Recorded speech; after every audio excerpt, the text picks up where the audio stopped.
ora graning aku pura purnita rek kakiri ora bumi prakempito padula mambak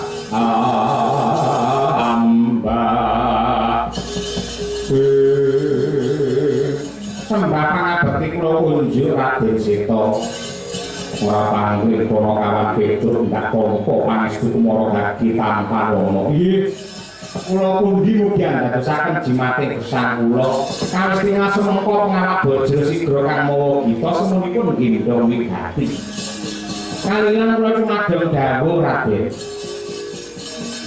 Ya bine tiwas kebenaran dari palungguan iki aku manggihake kelawan kowe itu lan mestine sing jenenge repat para kawan catur Semar Gareng Petruk kelawan Bagong iki rangate ginggang sarikma. Nggih leres kasih aku kepengin njaluk tulung karo bapakmu Semar mergo ana kawulaku ing Wirata sing dimangsa karo Bathara Kala. Bapakmu nang endi? Ripalungguhan samangke nderekaken para momongan kula Pandhawa teteki brata wonten ing pinggiring Kali Gangga.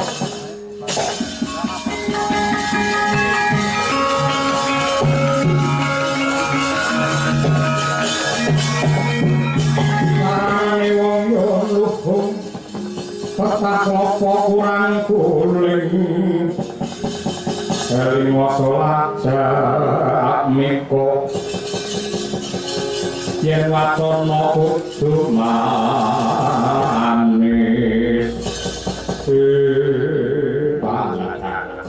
syukur dadi sewu yen pancen kaya mangkono itu loro gawe sepisan aku ning bapakmu loro aku diutus dening Diwaji Wirata supaya amboyongi kelawan para Pandhawa kundur marang kraton Wirata larapno lakuku men enggal ketemu kelawan bapakmu lan ngomongan Pandhawa.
papan ingkang den percaya dening para manungsa kinarya sesuci diri nglebur akeh memala lan dosa.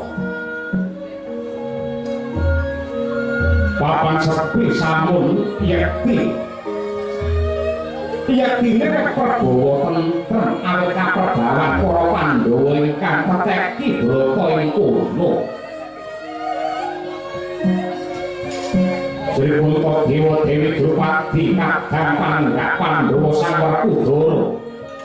Raden Arjuna miwah satriya kembar Nakula Sadewa kastiningal tigen-mugen lan manteng kang dadi pangestine.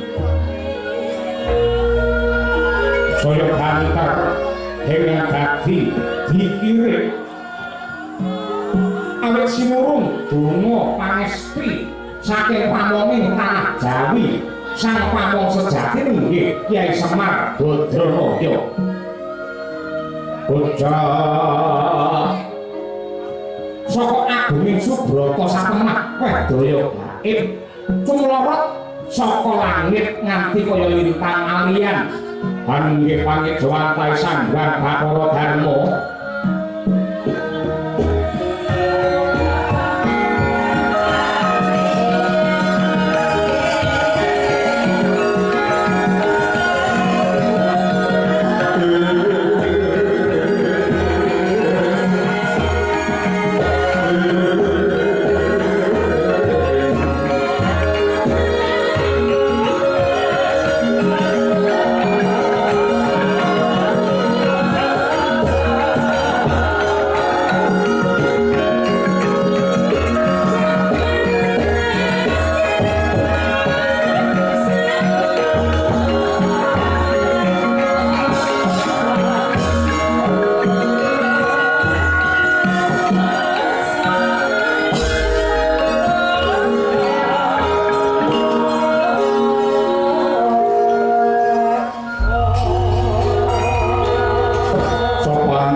Margaki babarna apa kang kita gayuh pendhuru.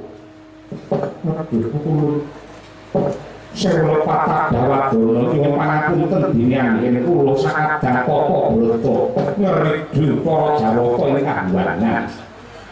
Yen kosipun malih-malih menapa kula sakadang namung nelongso sarta nyuwun pangaksami dhumateng Purbani Hyang Widi awit sisiping lampah lepating makarti nalika kula indakaken sesukan dadu satemah dados sumbering anistan lan dedusan ambabar panandha tumraping keluarga saha kawula ing negari Ngamarta.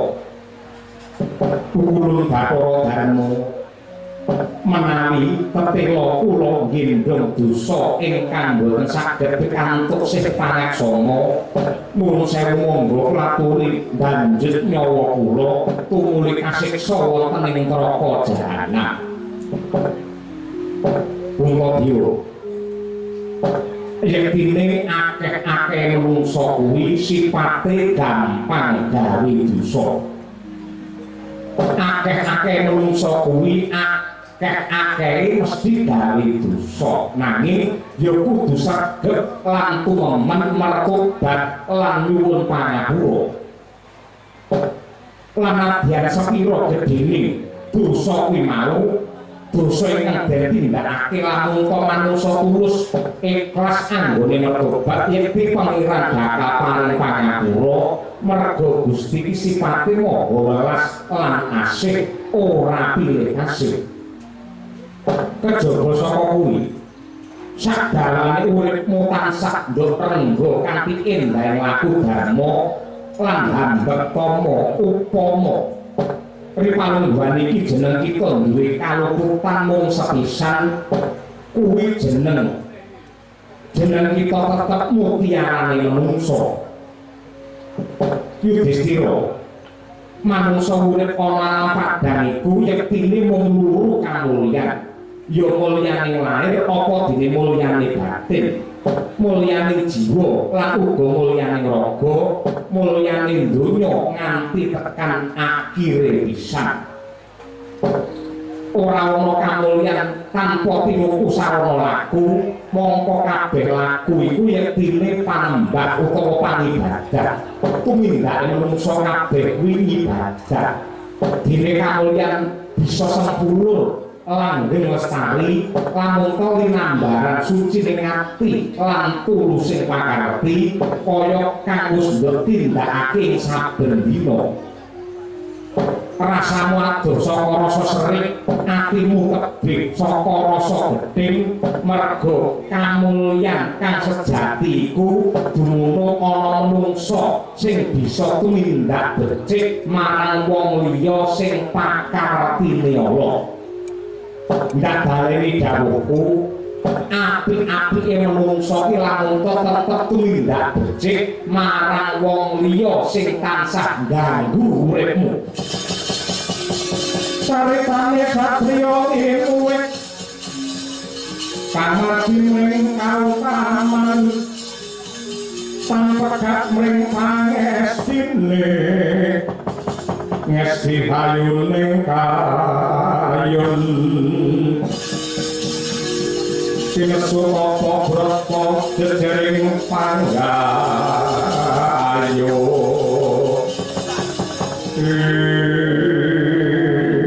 mula kang mangkono Puntadewa saka gedhene dharmamu agunging lelabuhanmu lan uga tuwajuwe panembahmu kusnakerke lamun palungguhan iki ngrasake kamulyan lan ingkang sinebut mulya kuwi ukurane dudu derajat pangkat salah ombo tegal jembar lan brana picis ning mulya kuwi mapan ana rasa panalemu menika panca ndriyamu ndak paringi wahyune kamulyan sejati Puntadewa.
Pandhuan rimang lelena tanpa kanin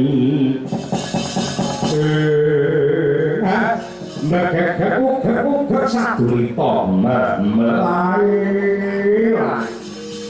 kula tingali Ndara Punta Dewa Mencara mawa teja gedhe pangaringgawan awit saka panjurung pangestune Kyai Semar Sanggang Darma nindakake kanugrahan wahyuning kamulyan. Wah, syukur bagi sewiyen pancen kados mekaten. Ning nuwun sewu, wong nggawa wahyu, wong gegem wahyu niku abot sanggane. Wahyu niku kudu dilimbarake marang wong akeh, men wong akeh niku ya iso ngrasake kamulyan kala wau. Aja mung digegem dhewe, gedene malah sampeyan semongah sesungaran niku ampun ngantos. Ya Semar mangkul nggih. Mila saking menika gandeng sampeyan sampun nampa nugraha.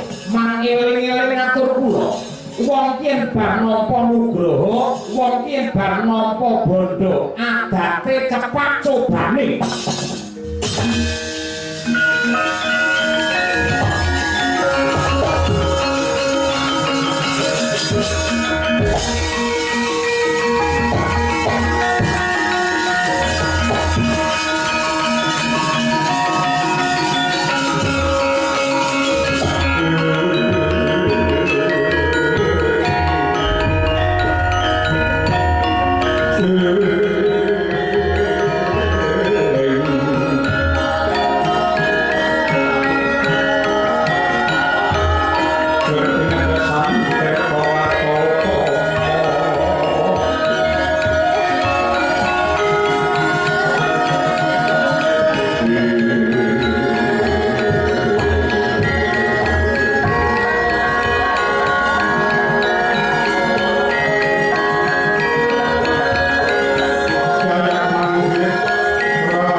Sinuwun Punta Dewa miwah para punden Pandhawa mliginipun Raden Werkudara.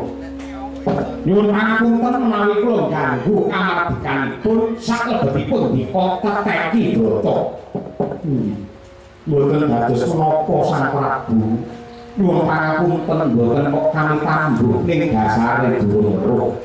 Paduka menika narendra saking pundi lan sinten jejulukipun, Pak? Dipun terangaken.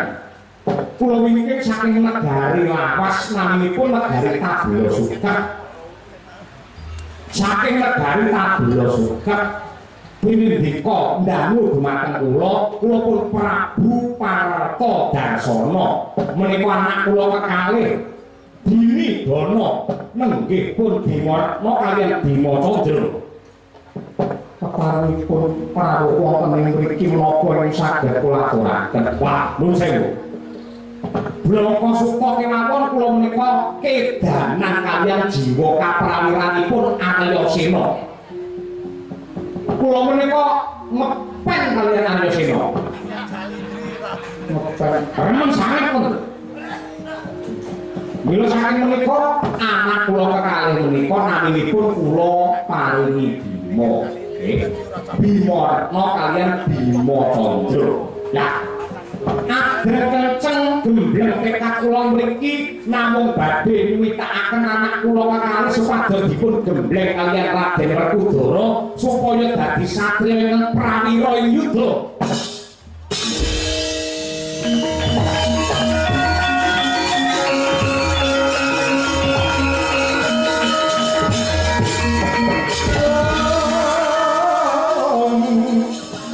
Dene pamaning mata serbukti bola ana bocah-bocah griyane polane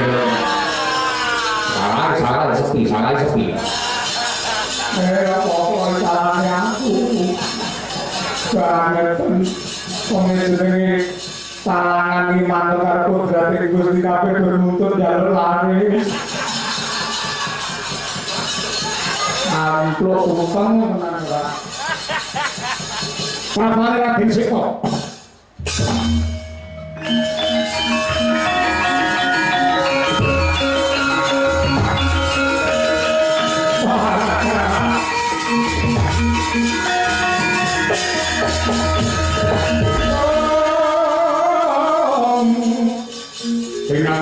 Inampe tempet dosa maning bawono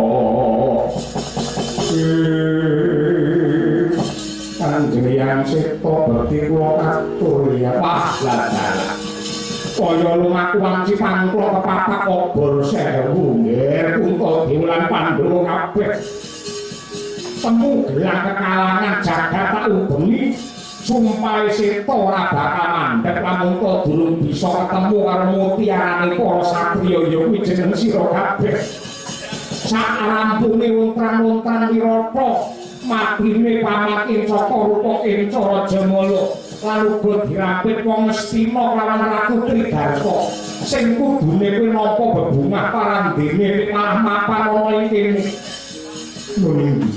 kula ngurmasi kathah ing dedusan kula mila kula namung naloksa ngarsaning Gusti wong apik kaya ngono kuwi duwe dosa sithik apa akeh ning gelem tobat tegese kuwi dadi satriya apa Pandhawa suci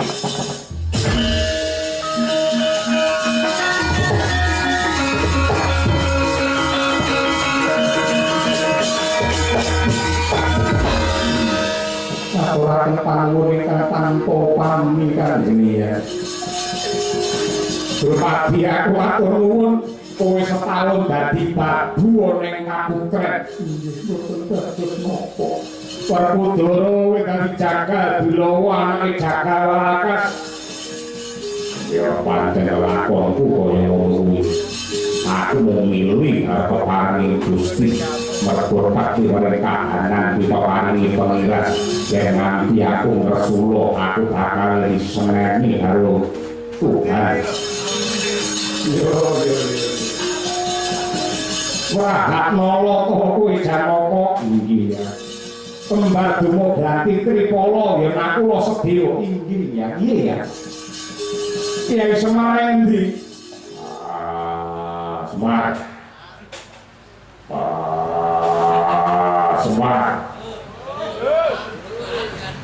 Apa kira-kira lagi ngitung amplop? Mboten kula ngaten wingi mboten pati krungu niki pripun. Mbuh Pandhawa mbuh Semar aku tak njaluk tulung sepisan meneh. Ana bocah kedono kedingi sing jenenge Mustika Aji lan Mustika Sari. Anake Walakas iki adi-adiku biyen. Kuwi palungguhan iki digondhol karo Bathara Kala.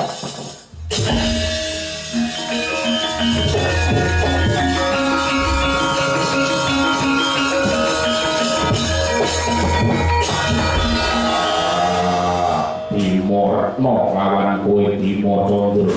Ana jawate wonten jawate. Napompo paswitanmu nanging ana sarate Jerdasuki mawa biya hormat. Sandeng Pandhawa tansah ngrembakake lelabuhan. Aja ngaku dadi siswane Werkudara yen rong ketok labuhmu. Ingkang dipun kersakaken rebutan bocah Dono Dini kok tangane Bathara Kala. Ya Pak.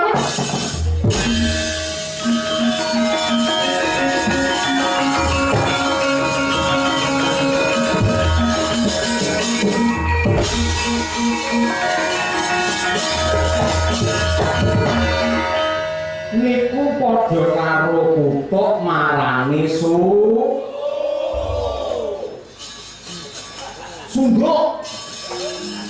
Padha karo ula marani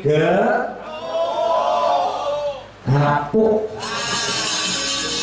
Wong sampeyan perintah niki cah kedini kedono. Mongko dini dono niki ya bocah Sukerta pun jenengan ruwah. Durung ya iya dalah. Niki padha karo dipakak nyelake kala niki mangke. Kala malah itu bocah papat iki mangke.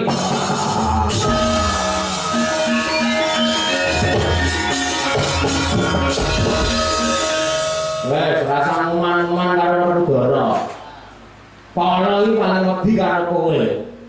Kala ana diajar ana, diseneni, diuman-uman ana. Sing diwedeni mung karo kowe. Iki bali kok wahyu mosok kon perang, goblok kowe ora. Lah ngono. Aku kudu nemoni Bathara. Iya. Ya kepiye aku usul-usul dhewe malah dikongkon-kongkon dhewe. Iku wae sapa sing usul kudu bertindak. Mesti ngono kowe. Sapa usul njaluk aris, ya aku sing kudu golekne job ngono. Takrane.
Minto Karsono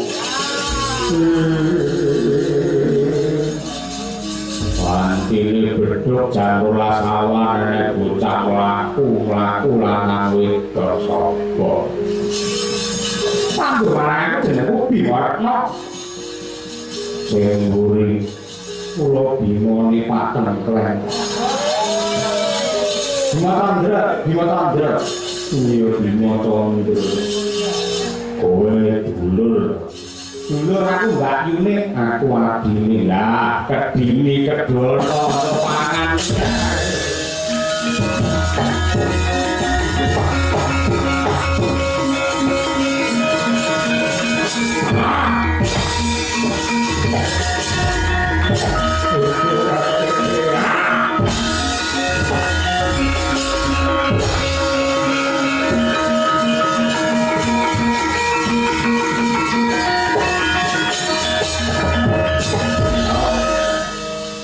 Pak ngajiku gelap sayuka rempok kabeh tumpuk kabeh wis ora iso glawat ora iso sambat nang takon iku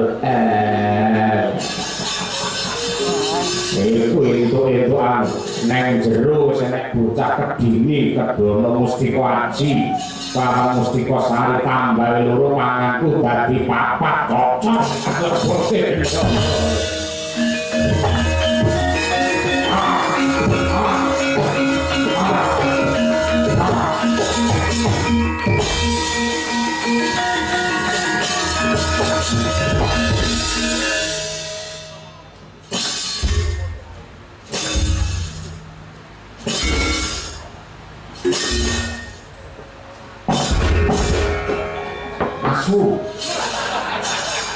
masalah jembatan mungkin sebeli waktu kali bagung orang kotor Desan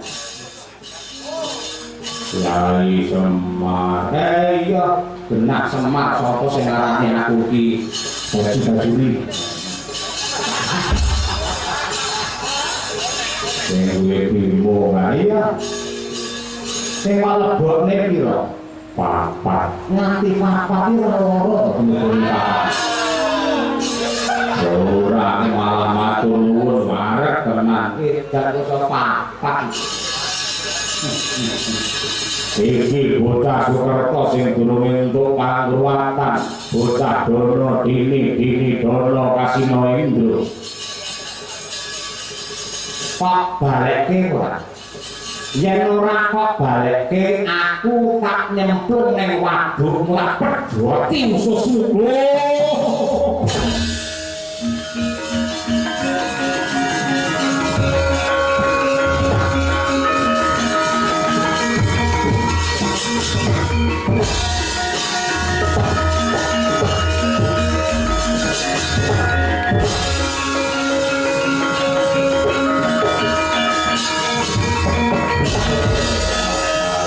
Marwe pinter wae. Ngerti karo wujudku, ora ngerti piye gedhe sak gunung anak. Kowe iso maca tulisan ning bathukku ning gegerku ning dadaku. Ngerti? Sing nang bathuk santi lae. Sing nang dodo santi lae. Sing nang geger santi lae. Piye to kowe?